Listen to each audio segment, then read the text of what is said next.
បងជាច្រើនខមមិនខ្ញុំស៊ូថាទាទងនឹងការមកពលករមកតាមរយៈណាធ្វើមិនបានមក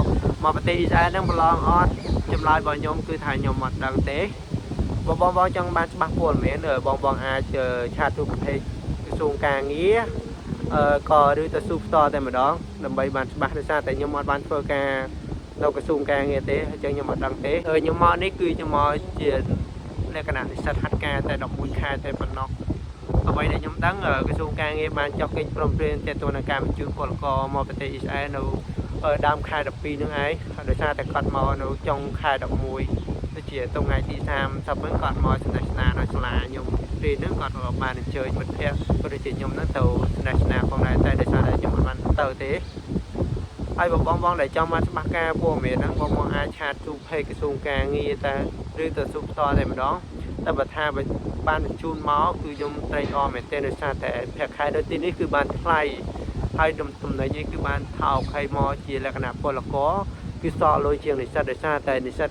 មកហាត់ការតែ11ខែទេគឺថ្លៃមែនទែនហើយការចំណាយគឺច្រើនមែនទែនដោយសារតែពួកខ្ញុំត្រូវបង់សាលាត្រូវបង់សម្បត្តិយន្តហោះទៅវិញទៅមកគឺក្នុងមួយខែគឺខិតតែសម្បត្តិយន្តហោះហើយសាលាហ្នឹង2000ជីហ្គែជាងជិត3000ជីហ្គែហើយអញ្ចឹងវាចំនួនច្រើនមែនទែនបើគិតជាលុយដុល្លារហ្នឹងជាង$1000បាត់ទៅហើយ700បាត់ហើយគឺវាច្រើនហើយនៅថ្លៃបង់ផ្ទះនៅថ្លៃបង់ពួនផ្សេងដូចជាឡានអីហ្នឹងគឺចំណាយច្រើនមែនទែនហើយសម្រាប់នៅនេះគឺគេធ្វើការគិតជាម៉ោងបងបើសិនជាយើងមានបានធ្វើការច្រើនម៉ោងគឺបានលុយច្រើនបើសិនជាយើងធ្វើឈប់គឺ